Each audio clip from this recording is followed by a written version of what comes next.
Hello guys, welcome to my another blog. তো আজকে ছিল গণেশ চতুর্থী আর আমাদের বাড়িতে গণেশ পুজো হয় এই বছর নিয়ে 2 বছর। তো গতকাল রাত্রে আমরা গিয়েছিলাম আলিপুর। আমাদের সমস্ত ঠাকুর বাড়িতে যেটাই পুজো হয় সেখান থেকে অর্ডার দেওয়া হয়, আলিপুরের পালপাড়া থেকে। তো এই রাস্তাটা পুজোর সময় খুবই ভিড় থাকে, সবাই তাদের ঠাকুর নিতে আসে।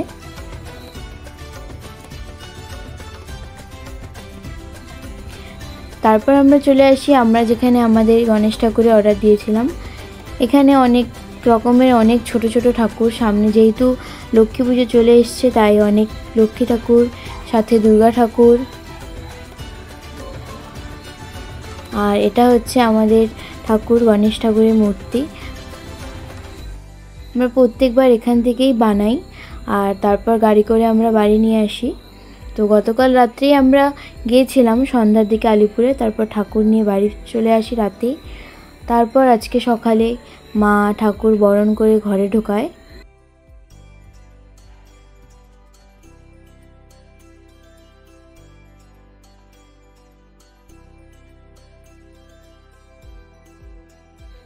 গত বছর থেকে আমাদের বাড়ির এই গণেশ পুজো বেশ ভালোই লাগে। 3-4 দিন খুবই আনন্দে কাটে, লোকজন আসে, সবাই আসে, খুবই ভালো লাগে। আর আমাদের বাড়ির গোপালও এখানেই থাকে সারাদিন।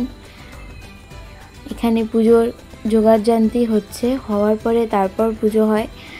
যেহেতু বাবার কাজের জন্য বাবা থাকতে পারেনি, তাই এবার পুজোটা করে আমার দিদি। তারপর সমস্ত কাজ শেষ হয়ে যাওয়ার পর মা ঠাকুরের ঘট বসায়।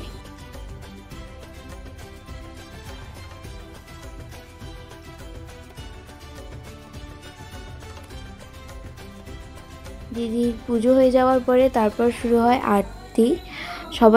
বাড়ির সবাই মিলে আরতি করি আমরা।